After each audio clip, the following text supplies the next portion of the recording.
But I want to remind you that you can lock up a mouse or a man, but you can't lock up an idea. You can bruise my pride and bust my face, scatter my rights all over the place, and take the bread from off my plate, but you can't break me. Lock me out, chain the gates, put black shirts in with dogs and mace. I'll hold the line, won't step away, 'cause you can't break me. I belong, you belong, we belong to the Union. I belong, you belong, we belong to the Union. And welcome back to Rebels, Reds, and Radicals, the podcast about left-wing history from around the world. This is part 2 of our episode on Tommy Douglas, the father of Canadian healthcare. When we left off last time, we were talking about the early life of Tommy Douglas. This was just as he was starting to make his dip into politics. Of course, I'm Matthew, and I'm joined by my co-host, Jules. Okay, Jules, so are you ready for some more good old-fashioned prairie socialism? Oh, you know I am. I don't know. As someone who is very unfamiliar with Canadian history, like I said before, this has all been very interesting to read about. Oh yeah, you won't believe how excited I was to get to gush about Tommy Douglas for several hours. I hope it is several hours, because this has been a well of good topics that we've been talking about, and we're not even we're barely halfway through. Yeah, we're just we're just getting to Tommy Douglas actually getting into politics. I know it's been good so far. I'm loving it. You know, I'm loving this new format, and I'm glad that we're able to give so many episodes to our wonderful listeners out there. But please, if you have any feedback, please leave it in the comments below. You know, this is barely starting out. We're just beginning podcasters. The pandemic has really got us going stir crazy, so we decided to do this ourselves. This has been the labor of love of my host, Matt. He approached me one day on Discord of all things, and he said, "Hey, does anyone want to start a podcast?" And me, being the ever optimist, I was like, "Yeah, let's do it." I had the idea of doing a podcast about something for a while, and then about a couple weeks ago, I got the idea in my head about, there should be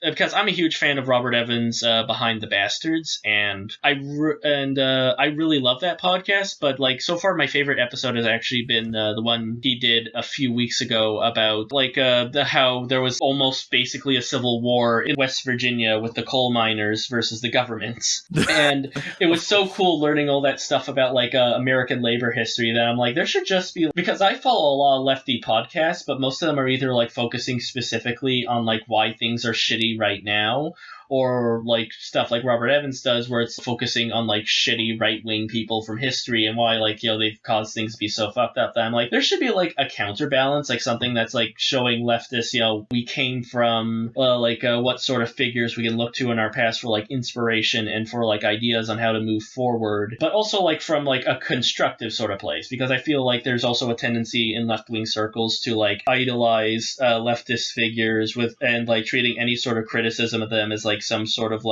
plot to undermine leftism. Mm-hmm. Yeah, of course. No, I completely understand that. I think like anything, everything is sort of nuanced in a way. That's my main takeaway from being a history major is that everything is nuanced. There's nothing that's for certain good, for certain bad. It always affects someone in a different way. Mm-hmm. So I'm glad we're doing this podcast. It's given me a way to flex my speech skills, my personality when on calls like this. So this is a very good opportunity not only to do something that I love, but also something that allows me to be able to do that. And this just gives me something to do, since I'm a recent graduate of a script writing program myself, and I mean it's already hard enough to break it into that industry when you're starting out. But now productions for everything have they're starting to start up again, but things are kind of all in a weird position. I'm you know what, just take a leap and try and start something, so you have something productive you're doing, not just feeling you're spinning your wheels. No, and that's genuinely a good attitude to take. Mm-hmm. Plus, I just really love learning about left-wing history, so this was a good excuse to do more of that. All right, so without further ado, we will get into Tommy Douglas's later political life, where all the good stuff happens. You all know what. If you're Canadian, you know what we're talking about. If you're American, well, it's going to be a wild ride. Yeah. Well, I mean, to be fair, I think even for some Canadians, they might be like shocked to learn about this, because I only learned who Tommy Douglas was because we like had a whole thing in our, I think it was like our social studies class where we went over like the greatest Canadian, and that's where I first learned about Tommy Douglas.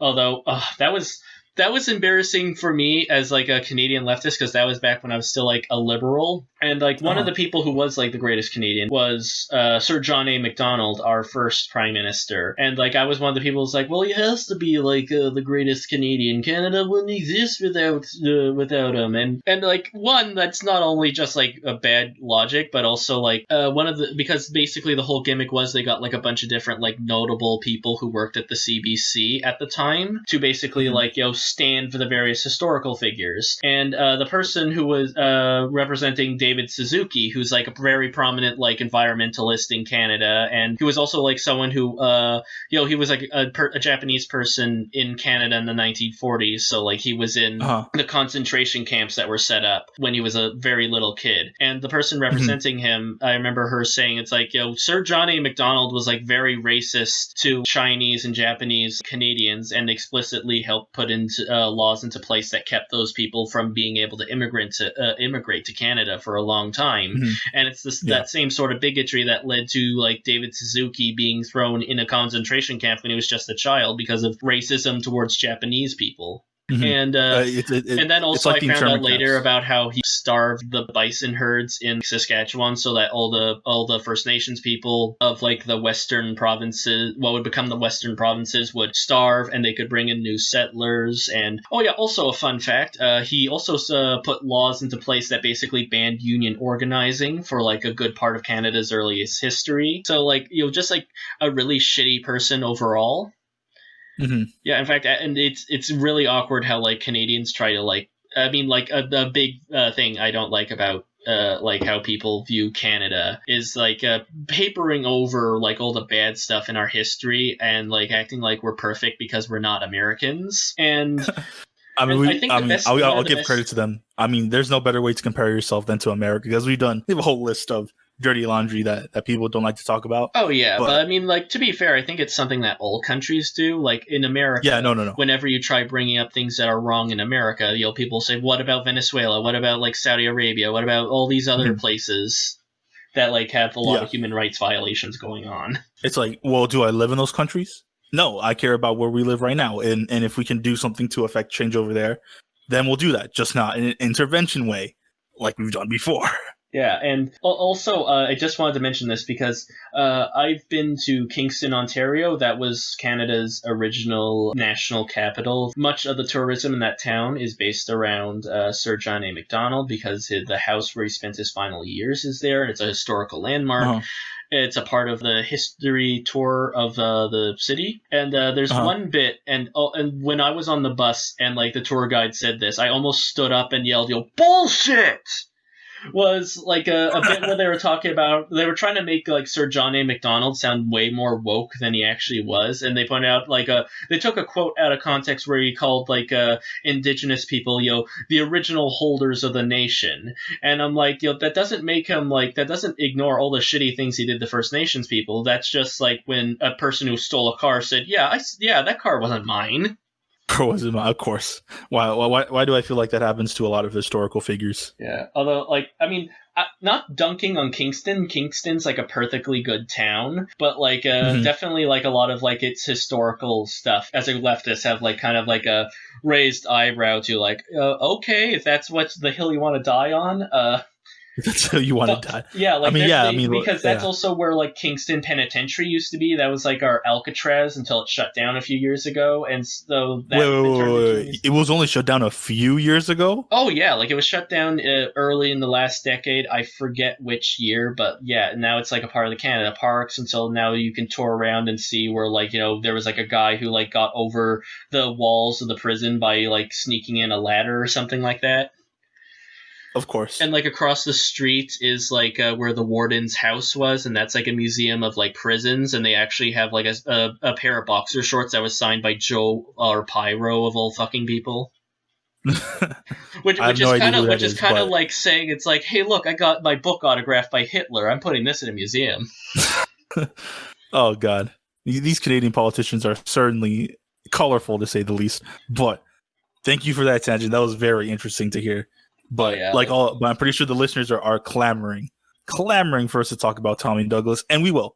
I'm sure any of the Canadian leftists right now are either like want me to get to the point, or like yeah, fuck John A. MacDonald. They tell of the politician, one of those kind of politicians who'd rather be wrong than be quiet, who was making a speech in which he said, "Why, this is a fine province. There's nothing wrong with this province. All this province needs is lots of water and lots of good people." Some fellow at the back said, "That's all hell needs."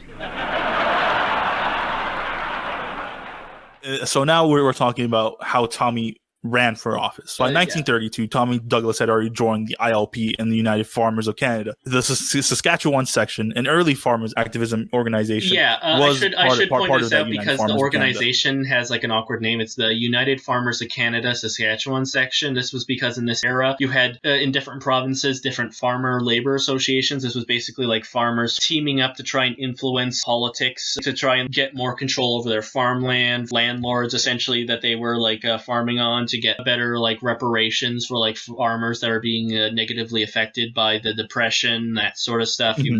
You had there was like the United Farmers of Ontario. There was like the United Farmers of Alberta, who were a prominent political party in the 1920s, and so like they called themselves the Saskatchewan section under the idea that they would eventually unite into just like a national farmer labor party. So they were just like, okay, well now we'll just call like the Saskatchewan provincial like branch like the Saskatchewan section. So they have this like really awkwardly long title.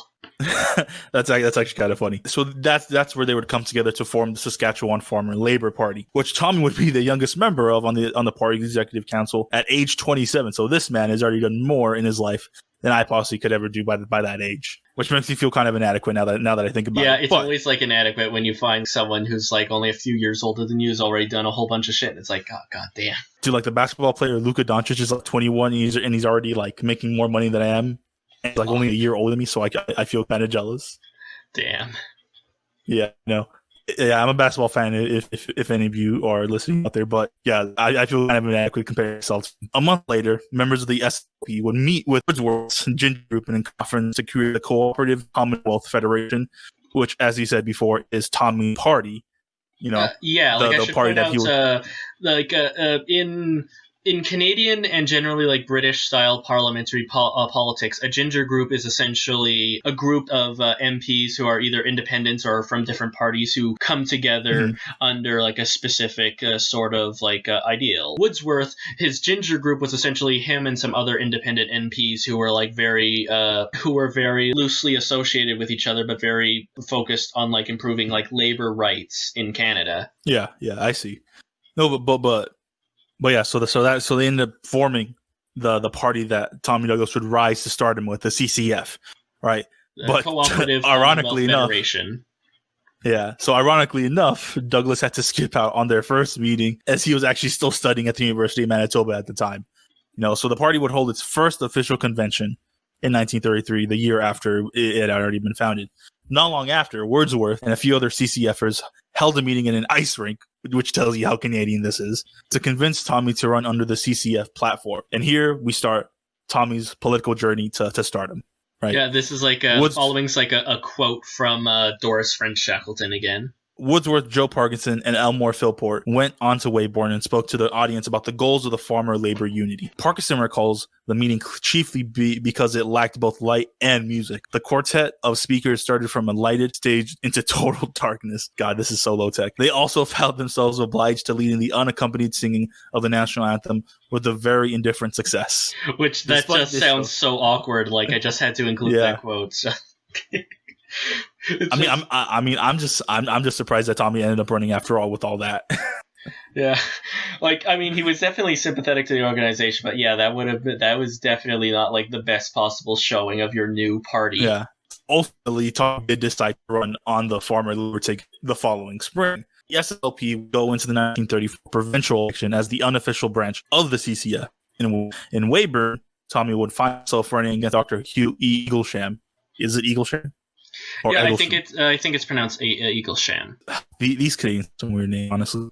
Tommy would later recall, I went around to the little schools, talking like a professor, explaining our platform, encourage questions, and people asked if it was true. We were willing to take their farms like the Soviets in Russia, and did we believe in God? Oh God, man, I'm just surprised how like dispersed that kind of rhetoric is. Like, okay, I'm not supporting the Soviet Union at all. Okay, they were terrible, authoritarian, totalitarian to the max. I would never support that. I'm not a freaking tanky. Okay. Yeah. So I get it. I get their concerns, right? If you're saying you're socialist, the first thing you associate in that time is probably Russia. And Russia is not a good place to be in right now if you're a farm worker. So because of that, on election day, the Conservatives would be wiped out by the Liberals without a single Tory winning a seat, which is kind of a miracle at that point, right? Because where's Saskatchewan located? Saskatchewan's like dead center of the provinces. It's like that little like kind of wedge right in between like Alberta and Manitoba, right in the middle. So it's not like it's clearly sandwiched in between the coast where all the major cities are. So, I guess they're kind of left behind in a sense because like they're neither poor enough to be like supported, but not rich enough to like actually thrive, right? Doris Shackleton goes into like a decent amount of detail like about the politics of Saskatchewan at this point, but essentially it was like a case of a lot of these people who many of them were like were immigrants who had come from Eastern Europe because like they were advertising it's just like Ukraine, or it's just like Poland, it's just like Ukraine, it's just like Belarus.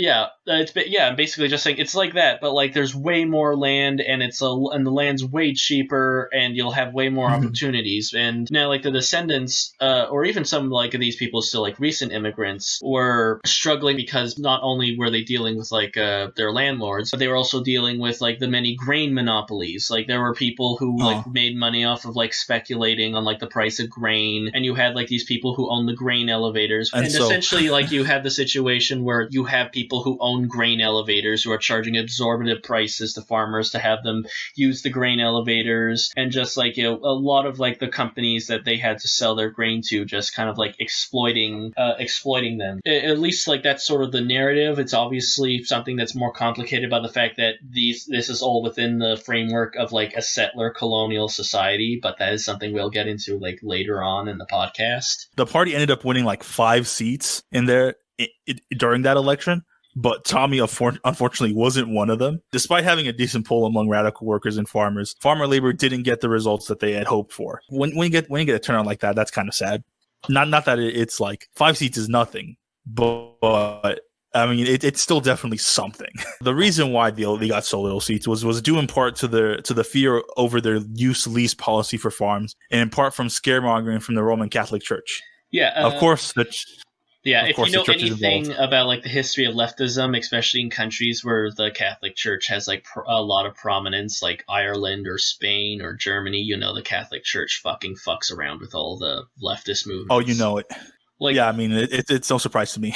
Yeah. Also, I should explain the use lease policy. So the CCF / farmer labor platform started off with like a use lease policy, which basically means buying out farms that are owned by these banks or landlords or whatever and giving them back to small farmers for them to use. It's essentially like nationalizing farmland. But, obviously because you had like a lot of Red Scare bullshit going on, a lot of people very easily like reframe this as collectivization of the farms, that you're going to end up like the kulaks in the Ukraine, and since there were a lot of people here who were Ukrainian, like it's not necessarily the best way to introduce yourself to a group of people who are already used to their land being taken away. And like there's a reason why like eventually the CCF backed off that particular policy. Like we're actually going to plan on doing like a series of episodes going over the history of the CCF and NDP, like which it later became. But basically the best way to describe that history is that it's like starting off as like fairly radical for its time, but then slowly backsliding to try to appeal to like less radical parts of the population. Mm-hmm. The story of socialism in North America. Yeah. Farmer labor moved on to the next election like a party would. but Tommy didn't. He actually went back to his work in the church and finished up his PhD while doing that. And so we'll get into what that PhD was about, because that's like a pretty controversial PhD. Yeah, no. Like, okay, this will be mentioned in the historiographic section, but his thesis, his master's thesis in particular, just says a lot about how he thought society should run on a sociological perspective, and we'll get into that. Trust me, it's very interesting and very controversial in Canadian politics. That's for sure. Oh yeah, no, for sure.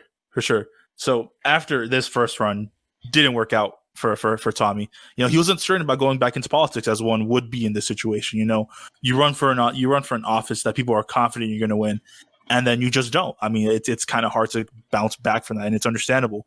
So he was even considering taking an offer from a Baptist church in Milwaukee in America, because that sounded much more appealing to him. And as he says, but in the spring, he had a visit at his Weyburn home from the superintendent of the Western Baptist Missions with a message from the church in Winnipeg. The church official asked Douglas whether he was considering entering the upcoming election, and before Douglas could reply, he made it clear that if he did, he would not be able to attain another Baptist church. Douglas' response was predictable. You have just got the CCF a candidate. And within 24 hours, he had passed his decision to the Weyburn executive.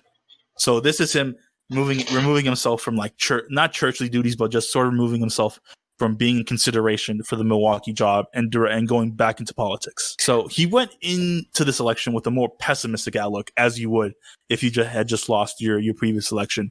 Weyburn's federal district in particular was made up of the 4 provincial districts combined.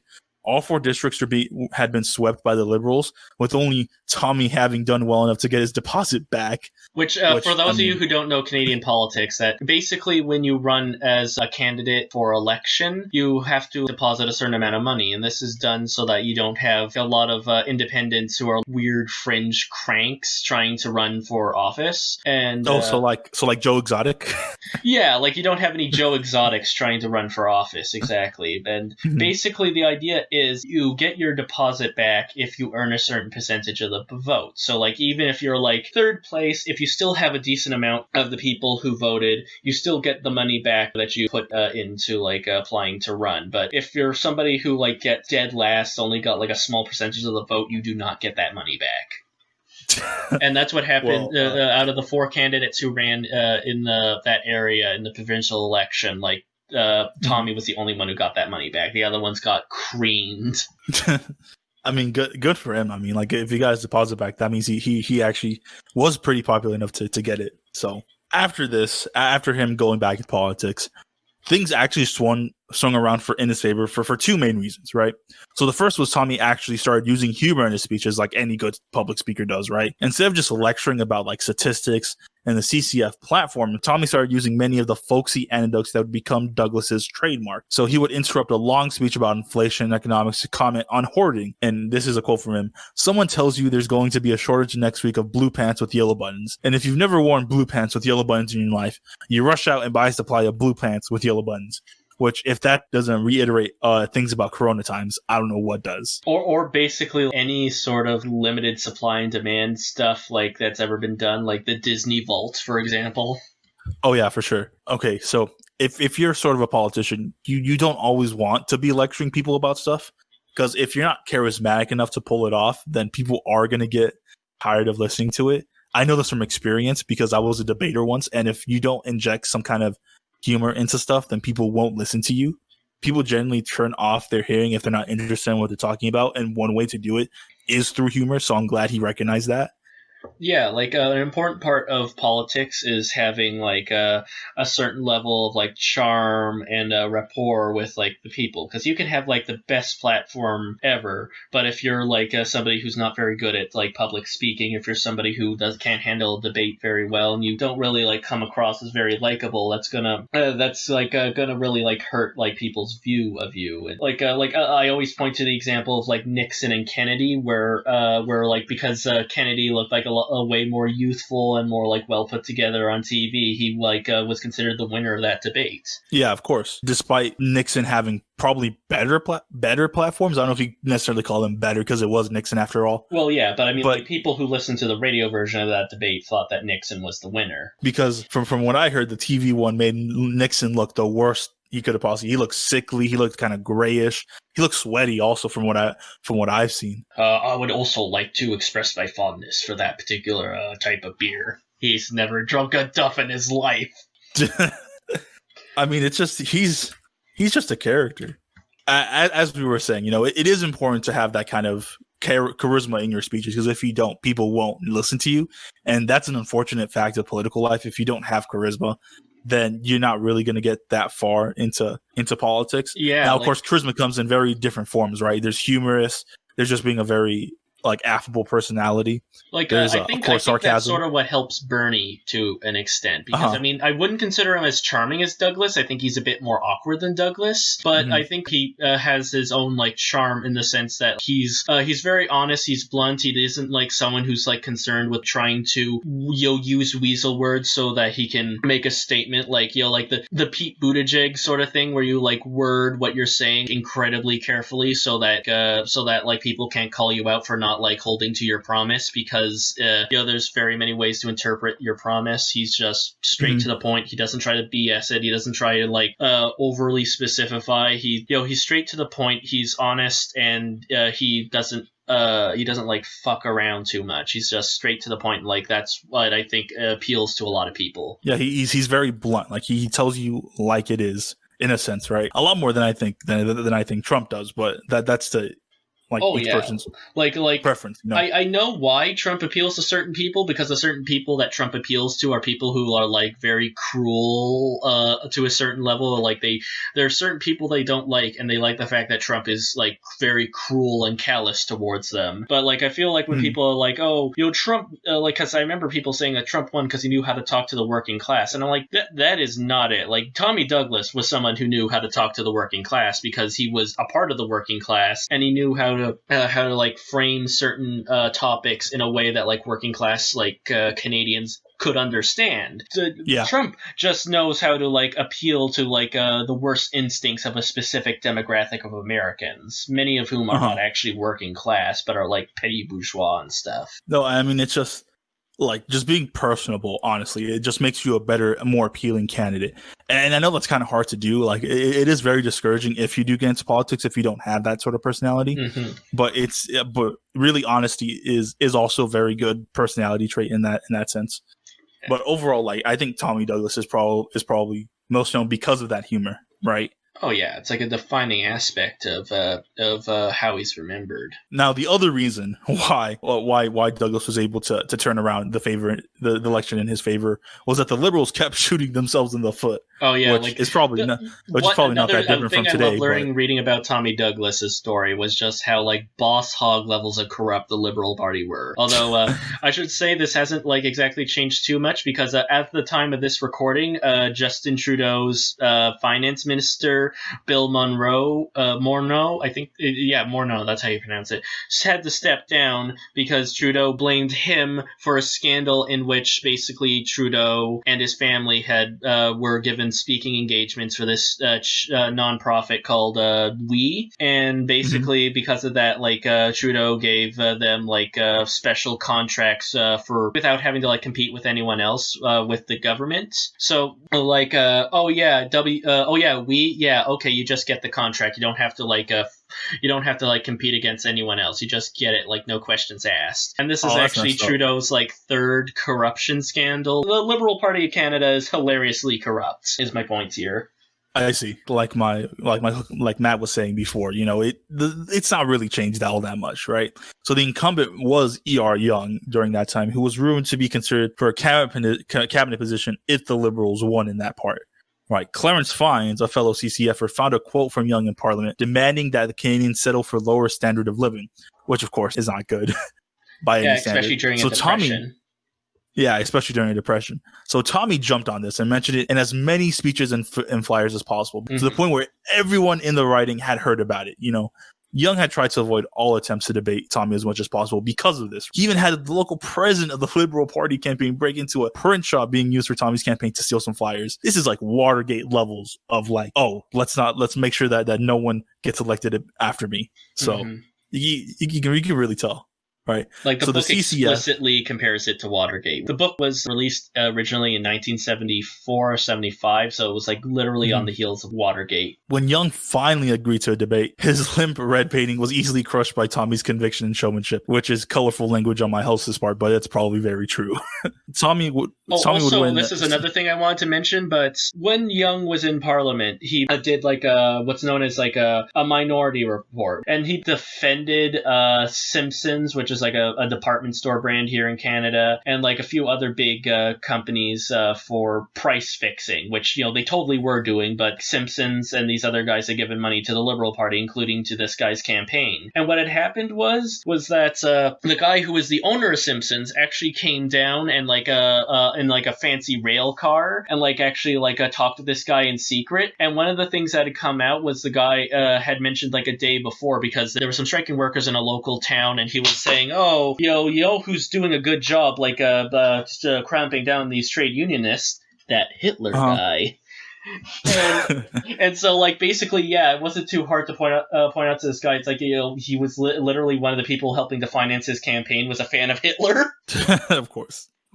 This election was by no means a blowout, right? Tommy won 7,280 votes to Young's 6,979. So definitely not a blowout by anything, but it's still a good victory, right? So Tommy, along with 6 other fellow party members, were going to Ottawa, people. I didn't hear any of the progressive conservatives objecting to that. As a matter of fact, the very opposite. They were chuckling with glee that Petro-Canada had been denied the opportunity to develop those heavy oil resources. That Petro-Canada was not going to be able, on behalf of the Canadian people, to develop the Canadian people's own resources for the benefit of the people of Canada. They were delighted this was going to go into the hands of a private company. The Douglas family would come to Ottawa the following year, although frequently returning to Weyburn on the weekends and during the summer break, because usually during the middle of summers when Parliament goes out of session for a few months, so MPs to like visit their home ridings and stuff. The Liberals had won the election, putting William Mackenzie King in as Prime Minister and R.B. Bennett as the head of the official opposition. Douglas himself soon developed a reputation as a firebrand. During the very first session of Parliament, when the Liberals were trying to install James R. Murray, the head of a grain elevator company, as chairman of the wheat board, Tommy compared it to putting a weasel in charge of the hen coop. And I should point out the wheat board was basically like after World War I, the independent labor guys basically tried to bring back the protection to Canadian grain markets that they had gotten during the war, so that farmers could use the buying power of the government to try and defend their wheat industry. And that's actually something that we kept for a long time until our last Prime Minister, Stephen Harper, dissolved it, and now our grain industry is controlled by members of the Saudi royal family, as I recall. And so now, because of that, like we have a lot less control over on like the distributor level about how much power we have over our own grain industry. And in fact, there's actually what? Oh yeah, that's messed up. That's messed up. That's real messed up. My favorite story I learned about the grain board was, so like this was during the 70s. This was when Nixon was like president of the U.S. Yes, of course. There is this whole thing where the Soviet Union was buying grain from other countries to try and like hoard the grain as, I guess, sort of like thumbing to the West. Yeah. Canada's grain board very quickly figured out like, oh, hey, the Soviet Union's like trying to buy up all of our wheat. And since it was all under one board, they could very quickly figure it out that, oh, okay, yeah, the Soviets are up to something. We should stop like selling grain to them for a while. And so they tried to inform Nixon to say, oh, hey, listen, you should probably check in with like all your different grain distributors because it looks like the Soviets might be pulling something. And Nixon was like, oh no, I don't give a shit, free enterprise and stuff. And yeah, the Soviets ended up buying like a shit ton of grain from the US, and it actually caused like a minor crisis. Of course. Why not leave the thing in grain in charge to a farmer? Yeah, I just fucking love the fact that the Soviets used free market capitalism as a way to fuck over the Americans. Like that's a definite boss move. I'll give the Soviets that. That's a 4D chess move right there. Yeah. That's like, oh, we're betraying our own political beliefs just so we can stick it to the United States. Yeah. One day, Douglas and fellow CCF MP Angus MacNeil led a parade of unemployed men from up west to the office of the Minister of Labour, Norman MacLeod Rogers. At this time, you couldn't have people protesting on Parliament Hill, and the only way you could have like people who were wanted to make a political point was that they had to be escorted by MPs. And this was at a time where you had a lot of laborers marching to Ottawa to demand the government do something about the Depression. So Douglas and this other MP, they helped these guys like march through Ottawa and onto Parliament Hill to the office of like the Labor Minister. Oh, that's cool. I would love to see like someone do something like that now, like just like let's like some MPs just like lead a bunch of people straight to the door of like the Minister of Labor, like, you fucked up, let us in. No, it's like the Eric Andre meme, let me in. Oh my god. Yeah.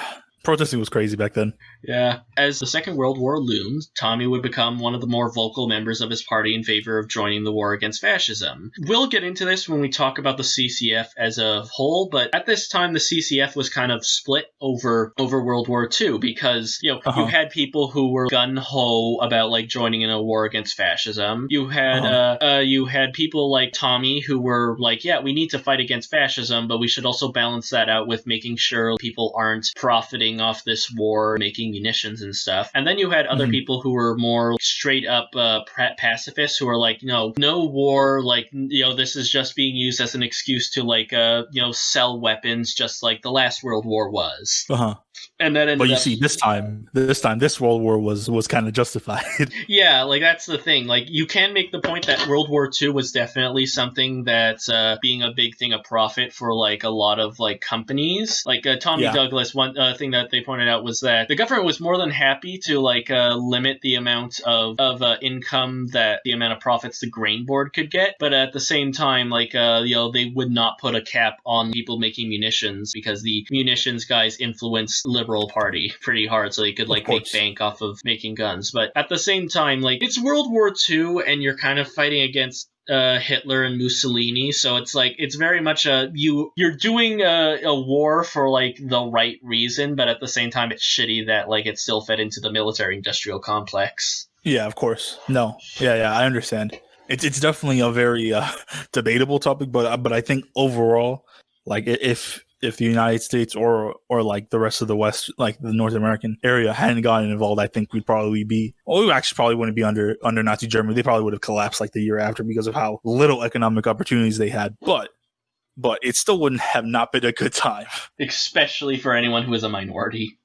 Exactly. He condemned Canada for, as part of the League of Nations, repealing oil sanctions against Mussolini's Italy. In 1936, Douglas would lead a Canadian delegation to the World Youth Congress in Geneva. While overseas, he would speak with Spanish youth pleading for aid in the Civil War, and a Hitler Youth meeting in Nuremberg, which really gave him a taste of what the Nazi propaganda machine was producing over there. And he did not like a single thing he saw in Nuremberg. No, I wouldn't like it. I wouldn't like to see a Hitler Youth conference in Nuremberg either. And how ironic that it was held in Nuremberg at the site of the trials. Yeah, actually, considering it's Nuremberg, this may have been actually around the same time they were filming Triumph of the Will, but I can't really find any confirmation on that. Oh yeah, I mean, for sure, it probably had something to do with Triumph of the Will, but I guess we'll never know. This would further convince Douglas that a war against the fascist powers was unavoidable. He demanded sanctions against Japan for annexing Manchuria, saying, "There are young boys in Canada tonight whose bodies will be torn to pieces by the very nickel we are now exporting." Which, he wasn't wrong. It wasn't wrong. The CCF, like I said, was split over support for the war. Wordsworth, who was the party leader at the time, was one of the outright pacifists. But by 1939, Hitler invaded Poland and the pro-war faction won out, and Wordsworth would step down and Caldwell would take his place. Tommy would actually try enlisting with the armed forces himself. He became a commissioned officer in, I'm forgetting the exact name of the regiment, but basically it was like it was part of the Canadian militia, which was basically like a part of the training program at home at this point. He would be transferred to the Winnipeg Grenadiers, but his leg kept him from active service, so that he just became like a training officer in Canada. This would prove to be a stroke of luck, however, if you know Canada's World War II history, because the Grenadiers would later go on to be decimated during the Battle of Hong Kong. with the survivors spending the rest of the war in concentration camps. Douglas himself would actually demand inquiry into this, pointing out that the men of the regiment he saw while he was stationed with them were undertrained and basically sent into a death trap. How did the British know that Japan were trying to invade Hong Kong, and how these men were under-equipped and undertrained and basically going into a death trap. Basically like Vietnam. Yeah, more or less, yeah. He would also call out the government on the infamous Dieppe raid, which was essentially like an early attempt at trying to do a Normandy landing, but went way worse because the Germans quickly found out where they were, and so a lot of British, Canadian, and a couple of American forces got slaughtered pretty quick, and allowing weapons manufacturers to profit from the war, like I mentioned, and even told bold stance against signing the Tehran and Yalta agreements, which he felt it wasn't fair that they were deciding all the fate of all these European countries without consultation from any of the people who were leading those countries, discussing what to do with Poland without having any Polish people there, for example. It's definitely understandable why he didn't want to be a part of it. Mm-hmm. However, by 1940, Tommy decided to turn his attention back towards Saskatchewan. The farmers and the fishermen have produced so much that we don't know what to do with it. We've got surpluses of foodstuff. And the workers, they've produced so well that today nearly 500,000 of them are unemployed. The fault isn't with the worker, it isn't with the primary producer. The fault is with this machine. This machine was built to give skim milk to the worker and the primary producer, and to give cream to the corporate elite. So by the time he got back to Saskatchewan in 1941, support for the CCF was growing across the country. But Saskatchewan remained its strongest base of support because that's where it was founded. They had already been the official opposition for 3 years at this point. The war had pulled Canada out of the Depression, and people wanted to make sure that the prosperity would benefit everyday people, as one would guess. As Douglas puts it, in the dark days of the Depression, I used to ask the Minister of Finance why the government couldn't get industry moving again. And its answer to me was, young man, money just doesn't grow on gooseberry bushes, which I'm guessing is a funny way of saying money doesn't grow on trees, but I'm not Canadian, so I can't even say it. Yeah, that's definitely a very prairie way of putting it, I guess, because I have no idea what the fuck a gooseberry bush is. Yes. And I used to tell him, if it was a gooseberry bush or something else, if the government was really concerned with achieving these results, the money problem wouldn't stand in the way. Well, then came the war, and they found the bush. And that really just sums up the Great Depression and World War II pretty succinctly. Yeah. War is very profitable, if you're the one winning, of course. Of course. It wasn't a very profitable time to be Italian or German. No, it was not. So as the CCF kept making gains in federal and provincial polls, it was clear that it wouldn't be long before the CCF would form a government in Canada. And Saskatchewan was their best option at that point because that was their strongest base. At that time, the provincial leader was technically George Harold Williams, although he had given up his seat to go fight overseas, with House Leader John Brocklebank filling in as the de facto leader. Man, these Canadian names are why are they so complicated? Tommy claims there's a reason why so many of these people in the 1930s just have 2-letter initials and then their last name. Yeah, it's oh my god. So Tommy claims he was convinced by the farmers who told him that he would do better fighting for them in Regina than Ottawa. Then National Secretary. Sorry about that, listeners. If you can't tell, I am adequate at reading, but sometimes I do mess up. Then National Secretary David Lewis claimed it was partly because of the commitment to the party, partly because he was flattered to be asked to be the top man. So after some resistance, the party membership would vote Tommy Douglas as leader of the Saskatchewan CCF in July 1940. Premier W.A. Patterson, who took over for Gardner when he left for Ottawa, delayed calling an election up until 1944 because, of course, why wouldn't you if there's a war going on? In the preceding 2 years, Douglas helped ready the Saskatchewan CCF for a new election. While donations increased thanks to the help of campaigner Sandy Nicholson, the party relied largely on the enthusiasm generated by Douglas. So in this case, Douglas was the main moneymaker. He was the face of this party. So it makes sense why he takes a lot of the credit nowadays because of that, since he was the face of it. But of course, behind every good politician, there's a good support team. And we'll get into that in the historiography section, of course. Mm-hmm. So Williams had been popular in his own right, but Tommy's folksy charisma and optimism helped energize supporters. Within 2 years, the CCF was organized in every constituency in the province. Tommy would officially resign from the House of Commons on June 1st, 1944, and get to work on campaigning in Weyburn once again. The Liberals would be cartoonish in their fight against the CCF. they trashed the CCF as both communist and as National Socialist, which if you have anywhere where we are right now in the time period, is pretty bad. He's basically accusing him of being a fascist. I like how, there's that like one video that Steven Crowder did where it's like, like Nazis were on the left actually. So it's interesting to see that even like when Hitler was actually still alive and doing like all the shit that he would go on to do, people were still doing the whole, they have socialist in the name, so therefore they're socialists. Let's tar all the actual socialists.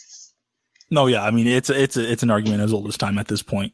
I mean, I'm not surprised at all. They claim that the CCF would steal farmers' land, which, of course, it does lend some credence to it because of the land lease agreement. But, of course, like we discussed before, it wasn't necessarily that. They weren't necessarily stealing land. And so they also shut down churches and shuttered the beer halls, because people like to drink. And the three big newspapers in Ottawa at that time aligned themselves with the Liberals. Not in Ottawa. It was specifically the three big newspapers, like in the big cities in Saskatchewan. Oh, okay. Okay. Thank you for correcting me on that. And so they aligned themselves with the Liberals and accused the CCF of wanting to end democracy upon obtaining power. That's nothing new. The typical infantile thrashing of the political establishment, sensing an upset. So, although my host again is using colorful language, it's very close. These people clearly didn't want the CCF to win any seats in the parliament, much less become the premier of that state, of that province. Yeah. Meanwhile, Tommy campaigned tirelessly. He'd spend whole days bouncing between events, attending picnics in the afternoon and giving speeches in halls and rinks in the evenings. He campaigned on social insurance, a moratorium on farm debt, and free public health care. Man, what's not to love, right? Mm-hmm. He would captivate audiences with his folksy yarns, modern fairy tales to expose the values of the democratic socialism. The most famous was the story of Mouseland, named from the Federal Party's MP from Cape Breton, Clarence Gillis. In a world of proletariat mice constantly electing cats to government, there are white cats who demand mouse holes be wide enough that a cat could reach inside with one paw, and the black cats who demand that the mouse holes be wide enough to stick two whole paws in. When one mouse suggests voting in other mice, he's announced as a Bolshevik and thrown in jail, which actually sounds like a pretty good analogy, if albeit a little simple. But I get what he's trying to explain, right? Like it's the most famous of Tommy's speeches. Like there's an animated version that's introduced by Keith Sutherland, and there's a kid's book that they printed in the 80s that you still sometimes see NDP MPs read to children at public events. And honestly, it's a really funny story. Like it has a real wit. If you've listened to the first part of this podcast, I'd probably use a little introductory clip from that speech where Tommy talks about how every 4 years they get ride to the polling stations, and then for the next 4 years they get a real ride, or something like that. And there's another bit where they're talking about how they tried voting in black cats. And when they couldn't take that anymore, they voted the white cats out and put the black ones in again. And then they went back to the white cats and then to the black cats. They even tried half black cats and half white cats.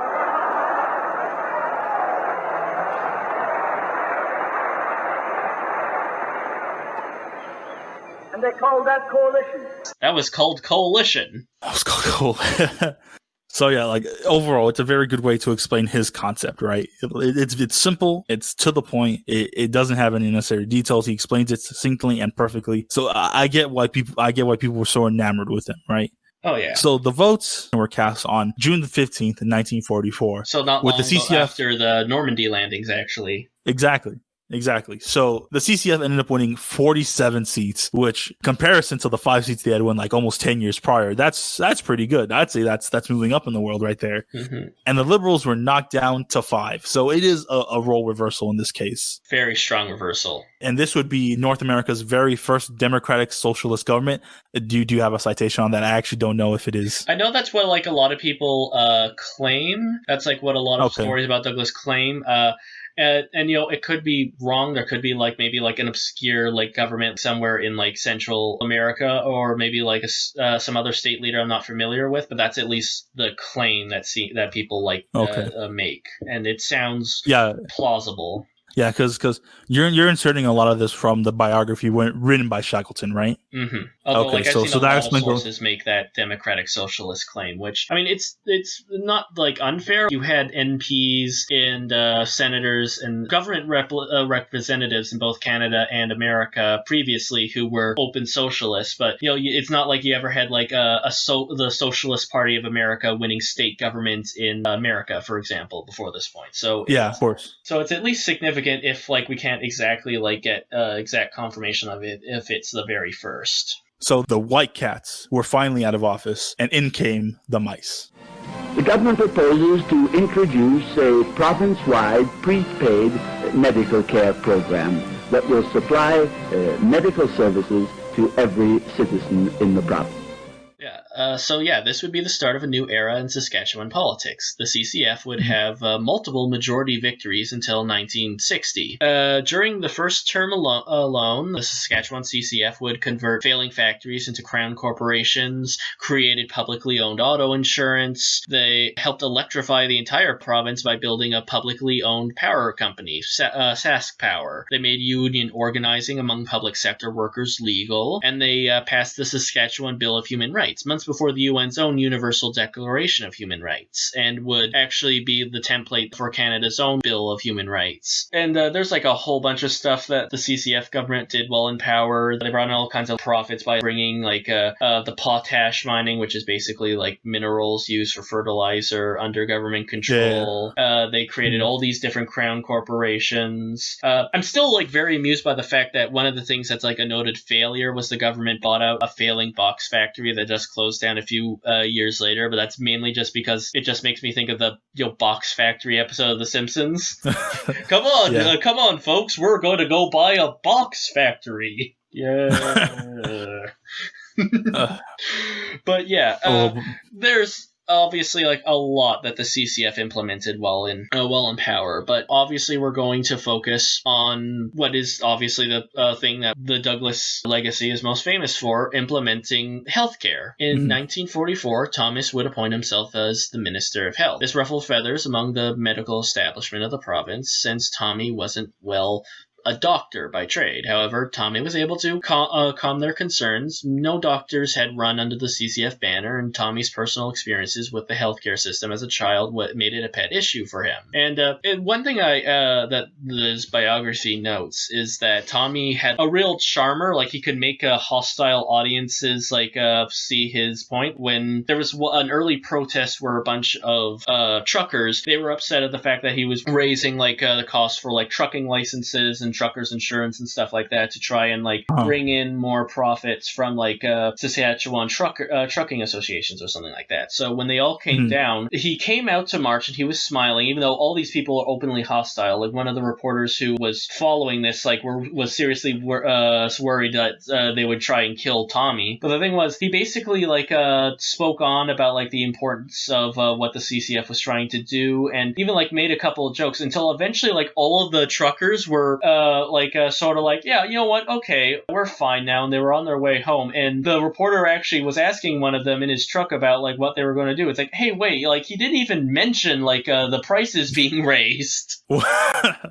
Oh God, that's a pro move on his part. Yeah. So Tommy's first steps were making universal access to healthcare in the province workable. Saskatchewan, like much of Canada, had and still has, to be honest, a relatively small population spread over thousands of kilometers. Quote, after a hard struggle to obtain finances, a school of medicine was opened at Saskatchewan University to increase the supply of doctors. Later, a government air ambulance service was set up, making dramatic rescue flights to bring patients to hospitals from the remote or northern settlements, and even the isolated farm homes in the south. Geriatric centers were built to provide care for the chronically ill, relieving pressure on acute treatment facilities, and hospital beds were systematically increased to a ratio that made universal access to health a practical possibility, which, obviously, if you're going to do something like government-sponsored healthcare, you have to do it. I mean, that's sort of the reason why, admittedly, the one thing that people who are against healthcare in America point point out are technically right, but not for the reasons they think they are, about how, saying like, well, you can't point to Canada or these other countries for how healthcare would work because America's a different country. And that's technically true, because you obviously can't make Canada's healthcare work in America because of the different demographic and the way people are spread out. But at the same time, that's because if you were going to implement something like healthcare in America, you wouldn't just copy the Canadian system or the Swiss system or the French system or whatever. You would because we have different needs. Exactly. You would literally do a survey of the medical infrastructure of America, like what Canada did. You would you would make out the demographics, the access, and you would say, okay, we need to build up our infrastructure in these states. We need to find ways so people who live in the more remote parts of the country can have access to healthcare, and then all the sort of things you need to do to make free healthcare like a practical reality for Americans. Yeah, I mean, healthcare in America is very a touchy subject, mostly because of that. But overall, I think it can still be achieved. Yeah. You just need the political will and a proper examination of all you need to do to make it workable. Tommy would also make up for his own lack of medical expertise by getting the best medical experts he could find. He picked Dr. Henry E. Segrest. Sorry, my German, the little bit of German I know is failing me, of Johns Hopkins University to lead a committee to survey for the province's health needs and services. Segrest was a Swiss doctor and medical historian, best known for writing a book on the history of socialized medicine in the Soviet Union. He was one of several doctors at the time who believed the future of healthcare was socialized healthcare, and was more than happy to bring that into reality. The book also claims that one of the people who was involved, Frank Motz, I believe, was the assistant surgeon general of the U.S. Army, but they managed to convince him and the Army to let him join. But I can't find any confirmation that he was actually a part of the U.S. Army at the time, especially in the position, because it seemed like something that sounds too good to be true. And when I tried fact checking it, I couldn't find any confirmation about that for him. So I'm not saying that wasn't true. I'm just saying I'm bringing that up because the book mentions it, but I'm not entirely sure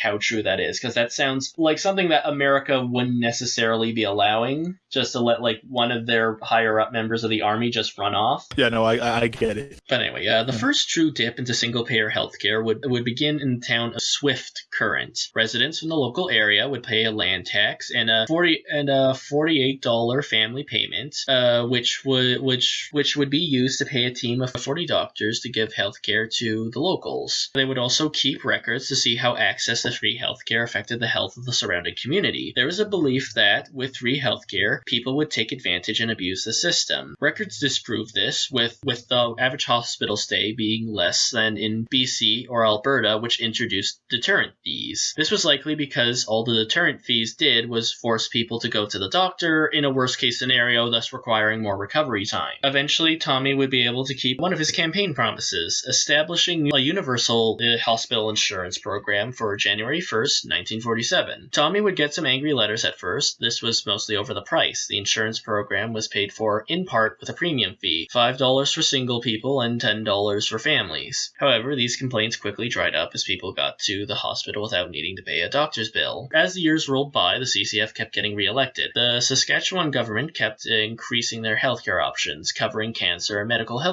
treatments. But Tommy still had a final plan to roll out, a full-reaching single-payer healthcare plan, and the doctors would not be happy. For a while, Douglas was able to keep the medical industry at bay through agreeing to consult with them on new policy, and the fact of the Depression years hurt them as well. However, after the war, they would insist on the existence of a two-tiered system, one with expensive private insurance for the rich, and one with a hospital insurance as welfare for the poor. Essentially, they were okay with the hospital insurance because it meant that they would still eventually get paid. They wouldn't have to worry about somebody not being able to pay their bills after the service is treated. They would know there would be some form of guaranteed pay, but they could still charge people directly for stuff. Yeah, I mean, if single payer was ever going to be in America, it would probably be under that, where it's there's a private option for the wealthy, and then the basic option is for everyone else. Yeah, that's how Obamacare works, somewhat, from what I understand, right? Yeah, it's just not good. Yeah, and again, like and also it was never like an issue because the CCF had like a pretty strong rule. But I mean, let's face it, if like after implementing the hospital insurance, like the Liberals won or the Conservatives won the next election, they would have eventually rolled that back, because when you don't make this stuff universal, it's easier to justify that sort of stuff as needless spending because the rich people don't benefit from it. No, yeah, exactly. That's probably the main problem with getting single-payer healthcare in America. In April 1959, Douglas would announce that Saskatchewan would be setting up a proper public healthcare system. Prepaid, universal. April 1959, Douglas would announce that Saskatchewan would be setting up a proper public healthcare system. Prepaid, universal, high quality, and most importantly, administered by the government.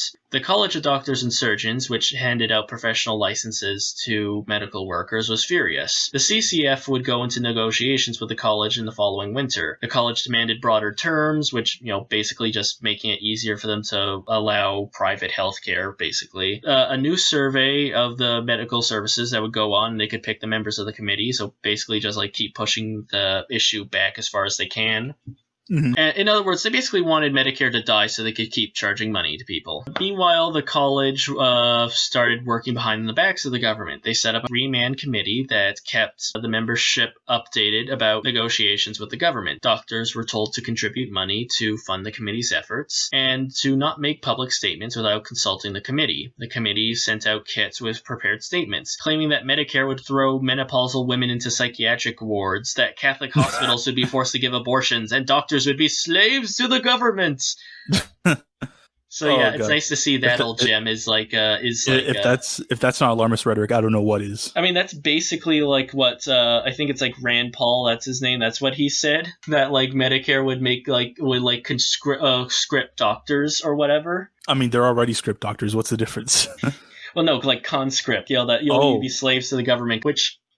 I mean, I probably shouldn't have to explain this to people, but in case there's people like trying to say this, that's not what that means. It just means the government pays you instead of you being directly paid by your patients. The government isn't marching in and like forcing you to, I don't know, perform surgery in Afghanistan or something. Oh, yeah. And also, let's face it, the sort of people who say this thing would be totally okay with like military conscription, like. No, definitely. So the college would also be backed by the Canadian Medical Association, CMA, and the American Medical Association, the AMA, the latter of whom was then fighting against JFK's plan for prepaid care for the elderly. They ran essentially anti-Medicare propaganda in newspapers and on the radio during the 1960 election. When the Liberals demanded a plebiscite on Medicare, and the CCF said, well, if they won the next election, then that would just prove there was public support for Medicare. They would go on to increase their majority in Parliament that same election. In government, the party would pass a bill bringing Medicare into law on July 1st, 1962. Specifically, it was originally going to be April 1st, but they moved it back by a few months because of negotiations with the doctors. Tommy, however, felt like his work was done and turned his eyes back to federal politics. The National CCF had merged with the Canadian Labour Congress to form the New Democratic Party, or NDP, 2 years before this point. And Tommy was elected the first party leader. In his place, Woodrow Lloyd was elected as the new head of the Saskatchewan CCF. Tommy felt that, at worst, the province's doctors were just going to keep bargaining. He was wrong, however. On the day Medicare became law, the doctors of Saskatchewan would go on strike, refusing to give any kind of medication or medical services. They received backing from insurance companies, the Liberals, business owners, and basically the rest of the province's bourgeoisie to kill Medicare in the crib. For 23 days, the government stood its ground with emergency clinics set up, staffed by doctors who were flown in from Britain, and also like a couple of like doctors who were already sympathetic to the idea of Medicare and who crossed the strike line, as it were, to staff these clinics, because that's something I should point out. Not all the doctors hated the idea of Medicare. There were actually a few that were supportive. It's just that a large majority, and especially the most influential ones, didn't, because they were making a hand over foot with. I completely get it. They didn't want to lose that source of income. Exactly.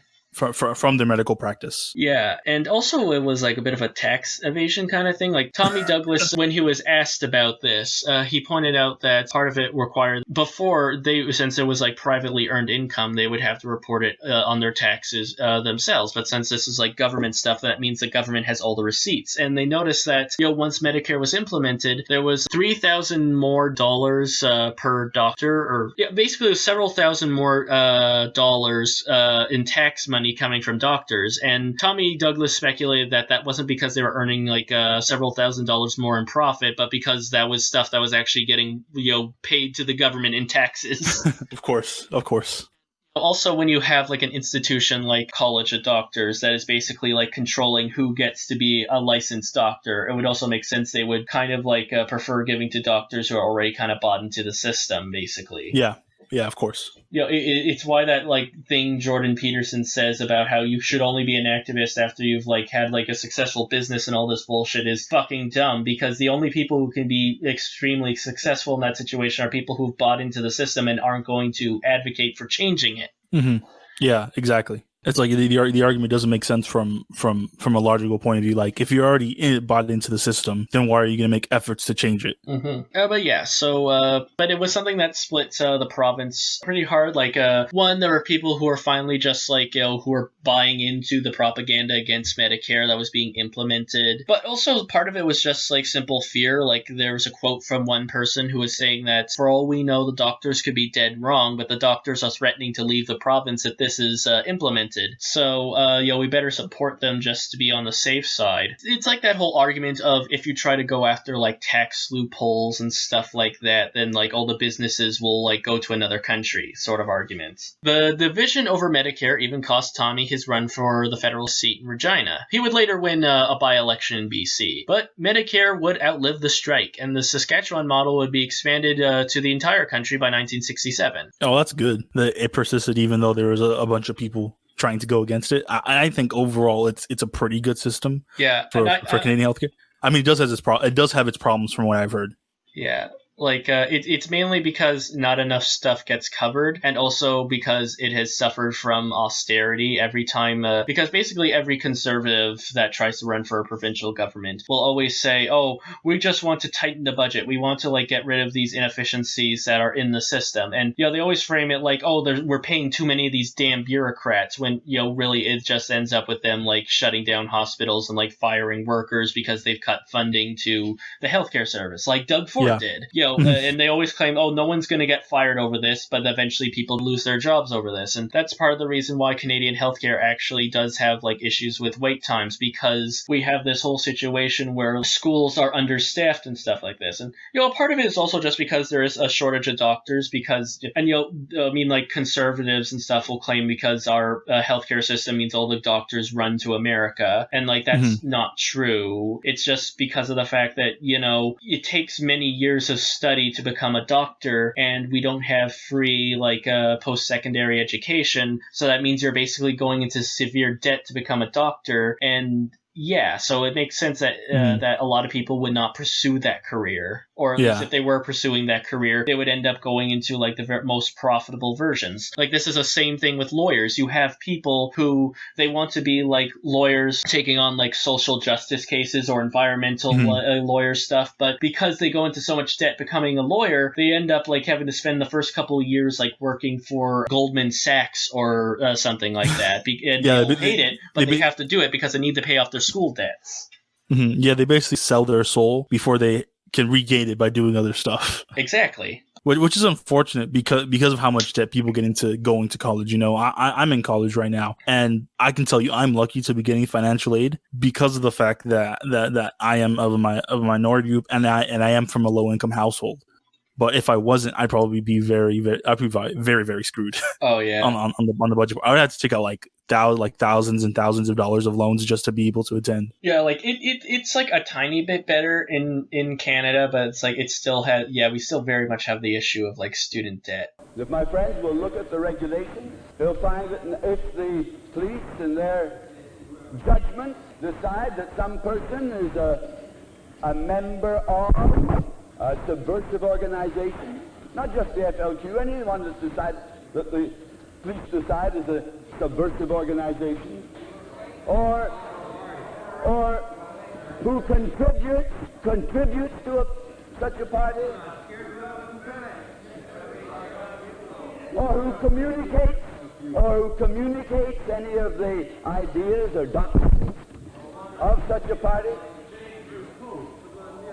that they can be arrested and detained for 90 days, and at the end of 90 days they have the power to appeal to a superior court judge to set a date for their trial, and that may be put off sometime, and they may be denied bail.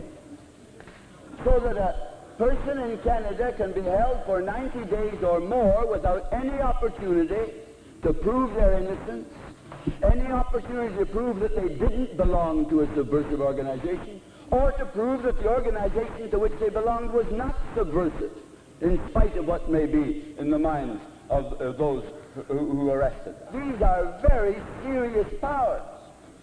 And if the government required those kinds of powers, surely in a democracy they should have asked the democratically elected representatives of the people to give them those powers. So now, unfortunately, we have to skim over Douglas's time as an NDP party leader. This is both for time, as you can tell. This podcast is already going on for a good over 2 hours. We also do it because we plan on doing a part on the NDP much later, right, including the Douglas area. But in short, it really wasn't a huge success compared to the CCF's time in Saskatchewan. Right, joining the party with the trade unions didn't have the boost that they had hoped, and their stronghold on the prairies had been split by the efforts of the doctors. Tommy himself would twice lose his parliamentary seat and have to take a replacement seat. But despite this, the Douglas charm had not completely fizzled out. He had remained intensely popular among the party's base, even during the rough years of the 1960s. Right, and he could still fill arenas with people on his campaign spots. And he also took time during this period to engage in international solidarity. He would become a part of the executive council of the Socialist International for several years. He would visit West Germany to celebrate the Social Democratic Party's centennial, and he'd even visit Sweden to learn more about the nation's labor movement. He would join with the Swedish Social Democrats in condemning Harold Wilson for his support over America's war in Vietnam, and decried the imprisonment of Social Democrats in Malaysia. I don't really know the situation in Malaysia, so I couldn't tell you more about it, but basically, I think that's pretty cool. Basically, with Malaysia, if you've ever heard of the Malaysian emergency, it was essentially like a prequel to what happened in Vietnam. This was in the 1940s. This was immediately after the Second World War, and if you know anything about Southeast Asia and the Second World War, you'll know that because Japan had put in governments led by local officials in charge, even though it wasn't great because it was still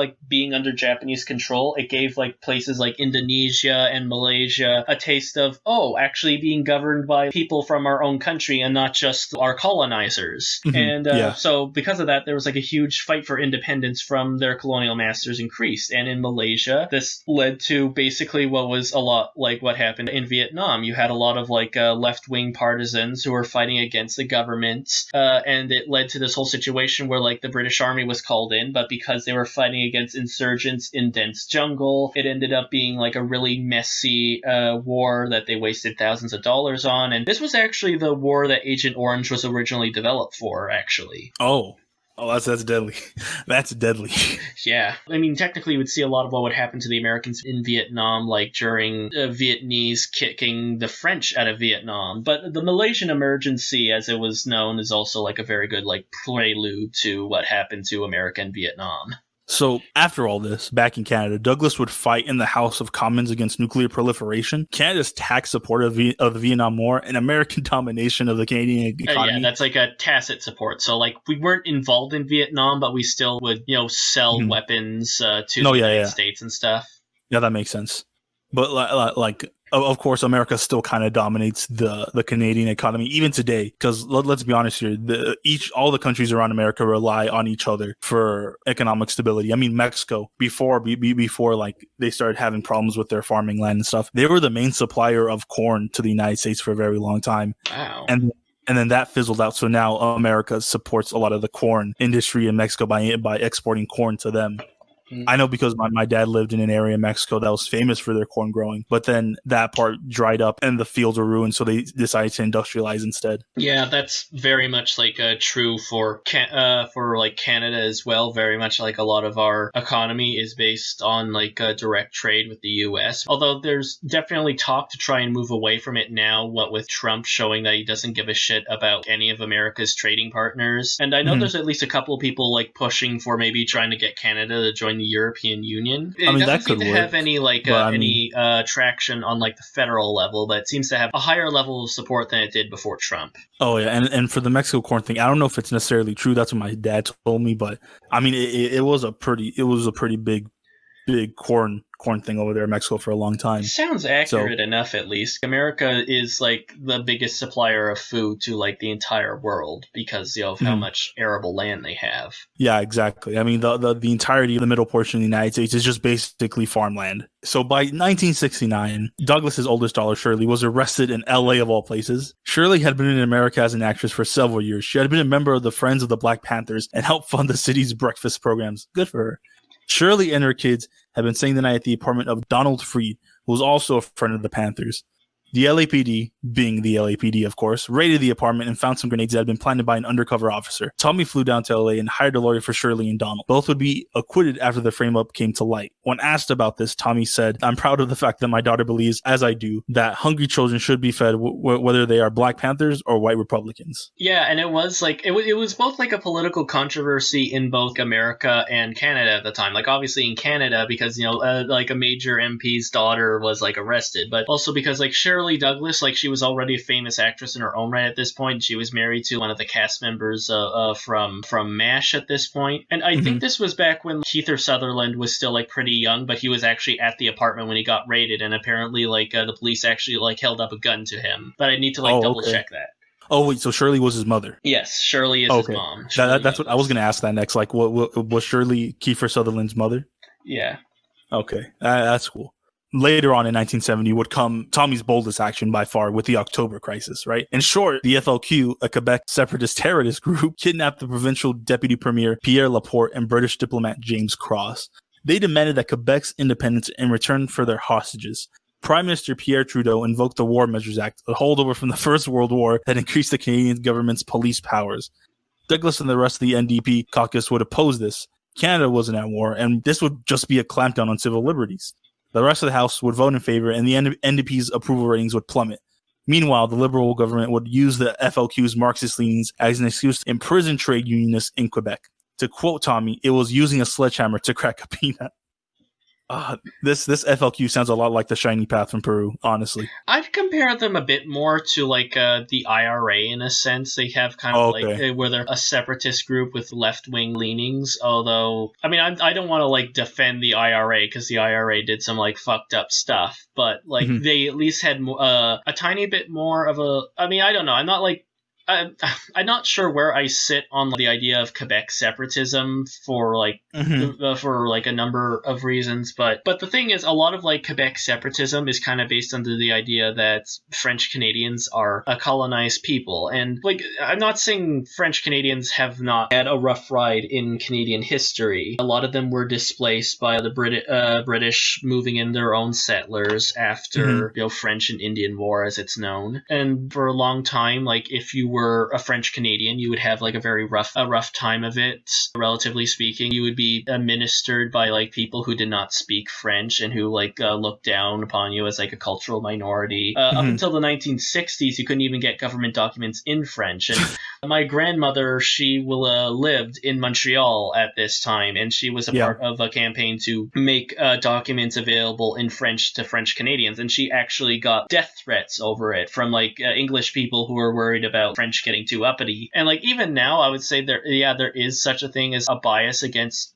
French Canadians, mainly from like conservatives from like out west who hate the fact that like Quebec has like a strong social safety net, and sometimes like complicates like federal politics to a degree. agree. But the thing is that it's still very much based on the idea that they're colonized like people in Africa, when there are the descendants of white settlers and have very much still benefited from like settler colonialism as much as like Anglo-Canadians have. And the fact that like now it's like a lot better for French Canadians, like the French language is like pretty well protected, and a lot of French Canadian nationalism has led to like a lot of racism towards religious and ethnic minorities in Quebec. It's like a very like complicated sort of situation. I probably made like a whole fucking ton of like Quebec people mad just by saying that. But no, I mean, like it's good that you know at least a little bit about it, so it's not like you're ignorant towards the topic.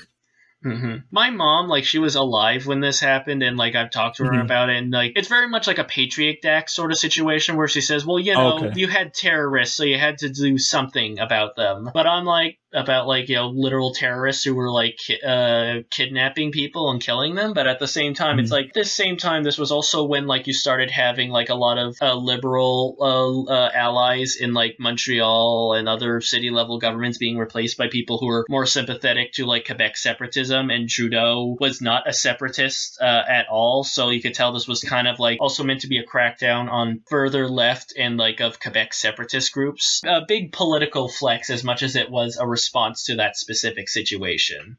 Yeah, I see. So because of this, the following year, Tommy would resign as NDP leader, as you know, being replaced by David Lewis. Douglas would still maintain a seat in Parliament until retiring from politics in 1979. While the party had already started backstepping on its politics, Tommy continued to cite Canada's wartime economy as proof that Canada could have had a centrally planned economy. He would continue to back that belief until his death of lung cancer on February 24th, 1984. So he did live a long... He lived, what, to be 80? 81 is... Yeah, it was 81. That's it. Oh, nice. He lived a long, happy life. I hope he did. All my life, I've wished that it were possible that I could attend my own funeral and listen to the eulogies that would be made on my behalf. But I knew that this would be extremely difficult since I'd have to be dead. Yeah. So now we spent the last almost 2 hours telling you his backstory and everything. We're going to get into the sort of historiography of where Douglas scholarship begins and ends, right? So basically what we want to do is we want to analyze what are his politics in today's modern lens, and what were his politics back when people were writing about it at that time. As my co-host so mentioned, most of this information that we get from this comes from a 1975 book by Shackleton, detailing his life up until that point. But of course, with that, comes certain information that is withheld or not included in it, right? Because you want to make him look as best as possible, and we'll get into that. If I could comment on Doris Shackleton's book, I think it's a very interesting piece of historiography. I mean, for one thing, it was something that was written back when Douglas was still alive. It was written like on the heels of Watergate, and like one thing you'll know about the 70s is when people started getting a lot more cynical about politics, because you had stuff like Vietnam, like Watergate, all these like big controversies that made people very cynical about government, and like that there's no good people in government. And while that's not something that people have never not felt before that point, that was definitely very much a feeling a lot of people had in the 1930s as well. Douglas was like a still living example at that time of a more optimistic kind of politics, of like somebody a lot like Bernie, where whatever your feelings on electoralism are, he was still somebody who wanted to get in power because he wanted to do good. He's not one of these people who you can tell they only want to be a politician because they like the idea of being in power, that it's like, and they're just like being as calculating as possible to get into a position of power. It's like wanting to obtain power because I want to do stuff to make things better, not I want to be in power because like being in power sounds like a good job. Yeah, and I think that goes with like how he approached his healthcare, especially, mostly because he knew he couldn't do it alone, and I think that's a great way to look at it, because even though he did put himself in charge as a Secretary of Health, he knew that he didn't have medical experience as much as the other people did, but he knew that's something that he wanted to do. So I should point out, he wasn't like the health minister for the entire time he was in power. He was like during like the first administration, but like as time went on, he did appoint like actual health ministers. Yeah. And so like I think what I really want to not destroy, but sort of like recontextualize, is that even though he is known as the father of like Medicare and the father of the modern healthcare system in Canada, no one ever does these things on their own. right? Great man history, although it is very interesting to read about, is not something that we want to do on this podcast. All right, he had a bunch of people helping him out. Without his support system, he probably would never have gotten any of this done. And so what really made him successful was not only like the political situation he was in during that time, but also the people who were willing to work with him. Yeah, because I think he was obviously still pretty controversial for his time because of a lot of the political stances he took. It was very much like a firebrand. And I think this is a big part of the reason why like he's probably like better remembered than like a lot of the other CCF and NDPers around him, was because he was a very like diplomatic sort of person. He definitely represented kind of like the ideal of like bipartisanship that you often hear about in politics, that a lot of people it often ends up just tending to be you compromise on your principles for some idea of playing nice with the other guys. But with Tommy Douglas, he didn't like back down on his convictions. He would still like fight for what he believed in Parliament, even if it meant like ruffling feathers. But he was also like still very like cordial. You know, he would still reach out the olive branch to like, you know, people who were liberals or conservatives who he was serving with, and you know, he'd still have friendly relationships with them. Like R.B. Bennett, he was very unpopular after he was prime minister, and he would end up spending the last couple of years of his life in England. And then on the day he left, the only two people who saw him off at the train station were like one conservative MP and Douglas. Because, you know, Douglas, while he didn't like the guy's politics, he still felt like he was like a nice enough person that he at least like, you know, gracious enough to like see off. It's just interesting to read about his political beliefs and everything. Although he was not perfect, as we mentioned before. You know, one of his biggest failings, and you can read this in one of the thesis papers we'll link below from a university from Canada, where they talk about how his specific brand of ideology was linked to his religion, and that influenced the way he thought about not only like First Peoples, but also like things like homosexuality. Yeah. During the 1963 like leadership debates, he called homosexuality like a mental illness, and he believed that was something that should be, you know, treated by like, you know, psychologists and social workers, which kind of does taint like, you know, stuff like the 3 mental health care, because it makes you realize that, oh wait, this is 1940s healthcare, so this is like still when people were getting lobotomies and shit. And you know, he definitely shows the fact that he's like the brand of socialist that existed before, you know, the development of intersectionality, and that was actually like a bit of a minor conflict with the early NDP, because I mean we'll get into this with the history of the NDP proper, but one commonality is that you constantly have like attempts by more radical parts of the party's membership to try and like shift a lot of the policy stances of the party to the left, much to the chagrin of some of the people who like, you know, are at the top of the party structure. Yeah, and his overall stance with like assimilation is something that I can't vibe with, because as someone who is like Mexican, you know, we've been constantly been pushed on us to do. And so like as someone whose family is from Mexico, despite all of its problems, you know, I don't want to lose that part of myself. But I was just going to say, like, it's also specifically because I wouldn't call Tommy Douglas like a racist or anything. He doesn't seem like he seemed like he was very sympathetic to the plight of like people who are non-white, but very much him and the rest of the CCF were still like a bunch of white settler colonists with like the perspective that you get from that. And, you know, it's very much apparent when you look into the record with how he treated like First Nations and Métis people. Métis, for you Americans, are a subset of the Indigenous people of Canada, who are basically the result of like intermixing between First Nations and like some of the earliest European settlers of Canada. So their culture is kind of a mix of French and English and some Indigenous cultures. So the thing was, Tommy Douglas, he definitely at least saw the fact that Indigenous people were being mistreated, which is definitely like a lot more woke than like any of his contemporaries in the liberal or conservative camps. But at the same time, he saw it from the perspective of, again, a settler colonial colonist. You know, he just saw Indigenous people as just another disadvantaged minority group, and not like a group of people whose land were stolen by people like Tommy, essentially. And you know, he just thought like the solution was they just needed to like integrate with wider society. They needed to assimilate into the wider culture. Basically, most of the policies involving Indigenous people involved people people having to give up their treaty rights. And this is like a very common problem even today with First Nations Canadians, because while obviously stuff like the Indian Act are very much flawed colonial documents and the government only will respect treaty rights when it suits them, having those treaties are important because it recognizes that the fact that these people are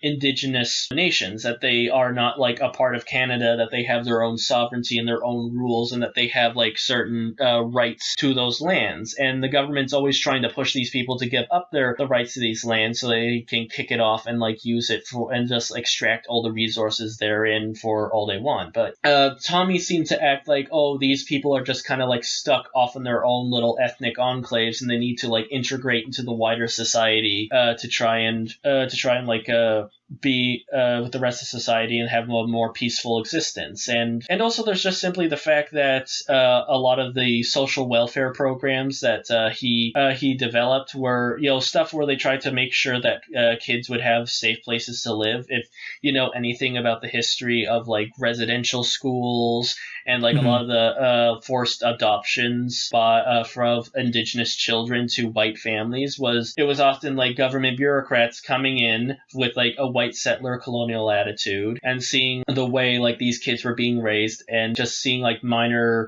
things or like things that were the result of like the poverty, even like a lot of the parents being raised in residential schools and that fucking them up. And then just saying, oh, okay, take these kids away, like have them with white families. And, like Tommy Douglas is not the worst, but he didn't exactly make things significantly better for like indigenous people in Saskatchewan.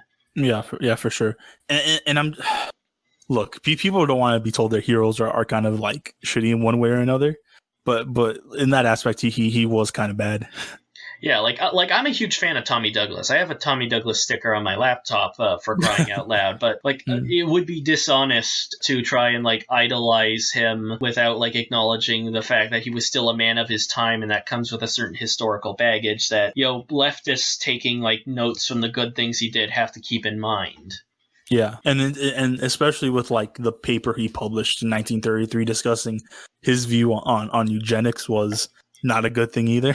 No, yeah, see, that's what his PhD was. Essentially, it was basically about subnormal families. He found, like, his thesis looked at 12 immoral or non-moral women in Weyburn. These 12 women had 200 descendants over 2 generations, 95 children, 105 grandchildren, and of the 75 who were still alive at that point, there was an equal number of morally delinquent children to normal children. I'm using, like, as many air quotes as I can here. Douglas would conclude that such subnormal families would degrade the moral standards of their communities and become increasing burdens on social welfare programs. It blamed the social conditions of the most impoverished, the squalor, the social like connections they made to other people who may have been like crooks or anything like that on their genetic makeup. To counter this problem, Douglas suggested various solutions, segregating like the sexes so you couldn't have like the wrong sort of people having kids, certifications to get married, segregating subnormal children to their own classes, segregating like subnormal to colonies where they would work under normal bosses.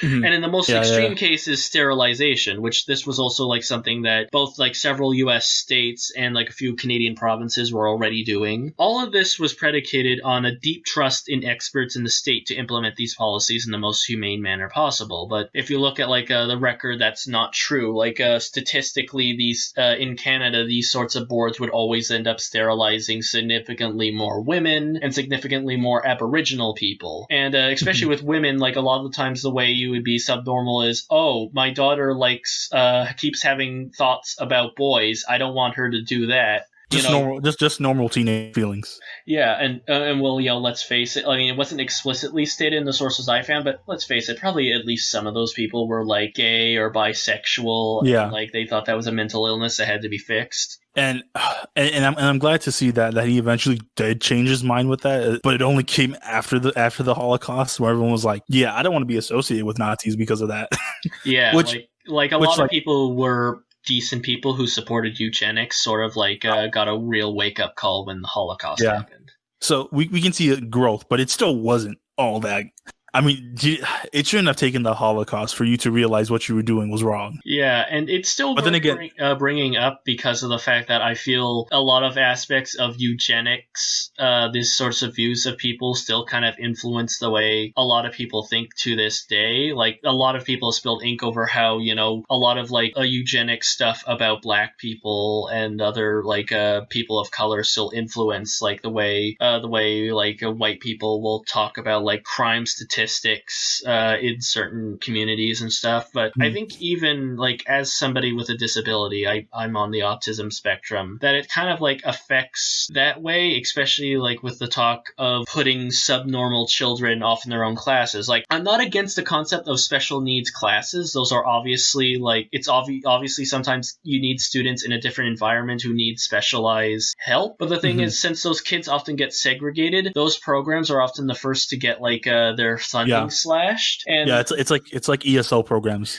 Yeah, and it can often have a problem, especially because they're going to need to socialize with non-autistic people eventually, because part of their lives is going to involve interacting with non-autistic people. So it's, if you can, you need to sort of have them like interact with autistic students in order for them to know how to work with people who aren't also autistic. Yeah, I mean, like, nowadays we're a lot better about it, but still, it's not like we're not like excellent at it either. I mean, I could like go on for a whole another hour about autism speaks, but like there's a lot of the discourse around like autism is very eugenicsy, because it's the idea that you have to cure it. And I'm always like, the only times I can think of people historically trying to cure autism were A, the Nazis who threw autistic people in gas chambers, and B, people sticking ice picks into people's brains and lobotomizing them for being autistic. Yeah, and I mean, it's just we just have to accept that we have to evolve past that thinking. You know, autism is something that you have to live with, and that's not necessarily a bad thing. I mean, it's a normal part of life for probably someone like you, because I don't have anybody on the spectrum in my family, right? But it's understandable why someone would want to see it as a disease, because then that means there'd be some kind of cure for it. But that's just the wrong way of thinking at it. Like, we have to accept that it's going to be with the person forever and just move on. All right, we got to help them the best we can. And also, we just kind of need to drop the idea of like particular people being burdens on society, because that's not like a healthy way of looking at it. That's why like welfare is so often like demonized by like the center and the right, because it's the idea that you're giving money to people for free, or like these people somehow don't deserve it, or they're scamming the system, and that's used to like justify a lot of means testing stuff that just keeps a lot of people from accessing welfare who really do actually need it. Yeah. I mean, it's kind of messed up when you think about it. So we just have to move past that way of thinking and just like accept that sometimes people just need help in our society. Mm-hmm. I believe that a good society relies on people helping other people. Not that like everything becomes like collectivist, like some people would like to make it out to seem, but like everyone just accepts each other as individuals and just helps each other out. I should also point out a little bit, there was also some strains of like I guess what some people would describe as like left anti-communism among Douglas and like a number of other CCFers. I mean, there were also people who were also straight up communists, like in the CCF, especially like from the BC branch of it, because that was where you had like a lot of radical Marxist organizers in Canada. Well, didn't he not support like communism? Yeah, in a certain at least extent? Like specifically revolutionary vanguard kind of communism. I mean, that's sort of the thing. Depending on who you'll ask, some will say Tommy was like a social democrat. Some will say like he was a democratic socialist. I definitely lean more towards like the democratic socialist. I think he was like a bit more the radical side of social democracy. I personally see the idea of social democracy as, yes, it is not exactly entirely leftist because it still allows for capitalism, but that's often an ocean in which more radical ideologies often swim in, because, you know, just like how a more right-leaning democracy will attract much harder rights, like individuals to support it, like you'll have people who are like, this isn't how I want society to be, but it's more in line with what I want, so I'm willing to support it as a way of getting us there. And so at least that's the way I personally view like the concept of social democracy. You know, obviously a lot of leftists are like, social democrats are not leftists, they're just liberals with slightly better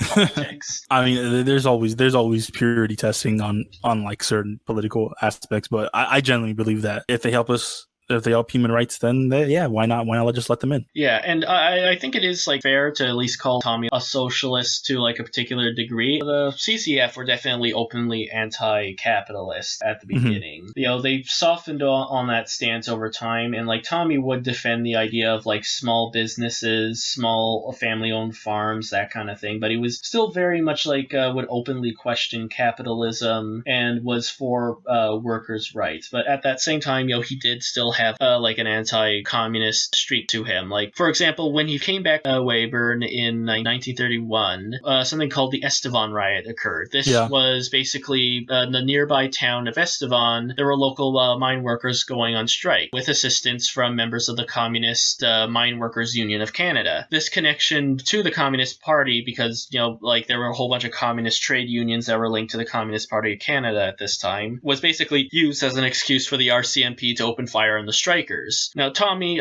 he had openly expressed sympathy for the mine workers, even sent food to the picket line. But the thing was, you know, because of the association with the communists, he was tarred as like a red agitator by some people in the community. And Tommy felt that the communists were taking advantage of the striking workers and that they'd skip town once trouble started brewing. And this wasn't actually true. The communist organizers were actually sent to prison over their actions. And this is going to be one of the sources we include. It's from this really nice pamphlet that's like a Marxist critique of the NDP, and it has a section on like Tommy Douglas's CCF. And I'm not in like total agreement with its assertion about the CCF, because, you know, it says that all the good things the CCF were done, liberal and conservative governments were also doing it at this time, because it was seen as a way to keep capitalism from collapsing, and it was also just seen as a way you needed to modernize the infrastructure in order to allow for like modern industry. Because I mean, I think that's true to a certain level. Obviously, like you need electricity for like a post-modern post-war economy, but at the same time, like the actions of the Douglas government show that they were still like more radical than their liberal opposition, because I doubt that the liberals would have really like done the Medicare for Saskatchewan if they were in power. Maybe they would have brought in hospital insurance as a way to like placate the masses, but I think they would have really drugged their feet on any sort of like expansion of healthcare. And you see this throughout like the history of the CCF and NDP, where the liberals only ever implement social welfare changes when they have the more radical party like twisting their arm, and then the liberals get credit for it. Mackenzie King, people will talk about how, oh, you know, he created like Canada's social safety net, but that was only because the CCF wouldn't recognize his minority government unless he implemented like pensions. Yeah, I mean, it's just interesting to hear about all of this, mostly because, you know, he is a very complex figure in Canadian history, I believe, and it's interesting to see how we look at him in our modern perspective, especially with everything that he did. But I think overall he was a pretty, I wouldn't say okay, I would say he was definitely, for the time, a very honest and a very open political figure about his beliefs, and that he was overall like net positive. I mean, he did help get Canada single payer healthcare. Yeah, and that's one thing I wanted to also stress. He wasn't like the sole person behind Medicare. You know, there was obviously like the people who helped the surveys, there was all the sympathetic doctors, the activists, and even Woodrow Lloyd, who helped hold the line as part of the Saskatchewan provincial government against like the doctor strike. You know, even John Diefenbaker, who was one of our conservative prime ministers, you know, like part of the reason like Medicare was able to be implemented was because he would agree that to help cover part of the financial burden of Saskatchewan's healthcare needs, and that was also one of the things that allowed like healthcare to be done across Canada, because, you know, that's how it works. Like the government pays for the provinces, especially the provinces that don't have like as strong an economy, to pay for, you know, the debt of healthcare. So I think, listeners, the main takeaway that you should get from this is that Tommy Douglas is a complex, nuanced historical figure. I mean, he overall a net positive on the history of Canada, but definitely not without his flaws. He definitely wasn't the only one to help Canada get the single payer healthcare, but he definitely was instrumental in its implementation. Despite the uphill battle it probably faced, he definitely was influential in Canadian politics. And I think him being the greatest Canadian is something that I probably wouldn't put on there, because I don't think a single historical figure could be the greatest thing ever. Everyone has their own problems, but I do think he is an influential figure in Canadian politics. I think the best lesson, this is sort of the reason why I really like Tommy Douglas as a historical figure is that the way you get social change is by proving to people that you can be an actual material change for their lives, that you will take power and things will actually noticeably change in their lives. It won't be, do you vote for the person with an L or a C next to their name, or an R or a D next to their name. There'll actually be changes, and you can actually have an impact on the way things are going forward. We'll talk about this when we talk about the NDP, but I often think about how in Alberta, the part of the reason why the NDP finally won government there a few years ago was because they were legitimately showing that they could provide a different vision for Alberta after decades and decades of straight rule by the Progressive Conservative Party. And then in the very next election, even though they did implement some decent policies, and I won't deny there was some good policies they implemented, but there was still they were still kowtowing to the oil industry. And then eventually they ended up doing a lot of the Hillary Clinton stuff, where they tried to appeal towards the center right, and trying to do a lot of the stuff where you're constantly calculating, and you just make people a lot of people politically cynical and not want to bother voting at all. They don't think you're going to provide anything new, and so they don't vote, and then just the most reactionary sort of people or bog standard neoliberals end up taking over. Yeah, I think like you said, the main takeaway is that no matter how pessimistic you can be, you can also change your political situation wherever you live. All right. It just takes one person and a good support system to be able to do that. And I think that's a very good lesson to take away from Tommy Douglas's time in power. He knew what he wanted to do, and he went out there and got it, despite everything against him. And I think that's the best thing you can say about him. Because overall, although he did do some things wrong, and he probably wasn't the most supportive when it came to ideologies outside his own, he did do things his own way, and you have to appreciate that about him. I feel the best way to summarize it is with this quote from Jack Scott of the Vancouver Sun that was in Doris Shackleton's book. This man Douglas, well, how will I put it? He's a good deed in a naughty world. He's a breath of clean prairie air in a stifling climate of payola and chicanery and double talk and pretense and global and local. Forget the politics.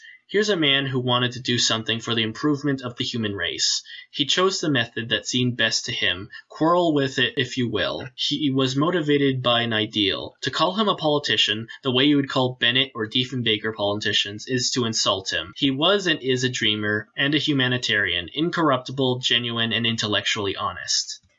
Yeah, I think that best summarizes him. I do hope that more people look critically at his time as a political figure, mostly because I just want to hear what other people have to say about him, right? Because one thing is to hear about someone who thoroughly admires him in Shackleton, and another thing is to hear someone from on the opposite side of the political spectrum to criticize him.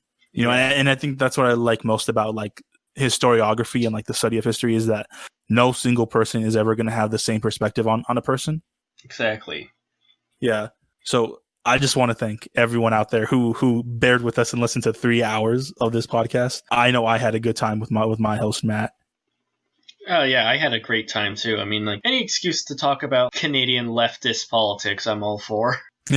I know, and it was very interesting to hear about it also, since I am American. I am not aware of half the stuff that you were talking about, and it was just interesting to learn your take on it. And with that rounds out this very first episode of Rebels, Reds, and Radicals. We've provided sources for this episode in the description, if you'd like. Also, this was something we were unfortunately not able to get too close a look at, but there's a book called Tommy's Team by Stewart Houston and Bill Weiser. It's about the many people who helped Tommy Douglas win his election campaign. If you want something to separate it from a lot of the great man kind of a view of history that you would find with a historical figure like Douglas, that's a good place to learn about all the people that his political success is built on. If you would like to get more left-wing history content, be sure to like and subscribe for new episodes. You can follow us on Facebook at Rebels, Reds, and Radicals, and on Twitter at... I haven't made a Twitter just yet, but as soon as I do have it, I will give you the information.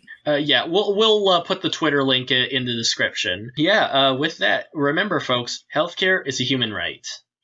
Don't count me out when I'm on the floor. We'll win again, we've won before. The streets will ring with a mighty roar. 'Cause you can't break me. Stocks rise rise up on workers' backs. Profits soar while you hand out the sack. Boardroom bullies bloated and fat, but you can't